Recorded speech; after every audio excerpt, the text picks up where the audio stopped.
Jumat 19 November pukul 8 malam live di Kompas TV.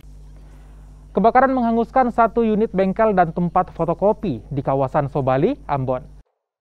Sebanyak 8 unit pemadam kebakaran yang diturunkan ke lokasi berupaya memadamkan api agar tidak merambat ke bangunan lainnya. Dari kejadian ini, 2 orang dinyatakan tewas karena terjebak dalam bangunan saat kebakaran terjadi. Kebakaran terjadi diduga akibat korsleting listrik. Dapat laporan tuh jam setengah 7 ya, setengah 7 pagi tadi. Ya, yang awal kebakaran ini kan mulai dari bengkel di depan ini, tapi sebabnya bengkel ini terbakar kita belum bisa tahu. Karena informasinya juga belum lengkap, kenapa mulai dari bengkel. Dan dalam kebakaran ini pemadam mengarahkan kurang lebih 8 unit mobil, ya, 1 mobil tangki, 7 mobil damkar. Ya, ada korban ada kurang lebih 2 orang yang meninggal.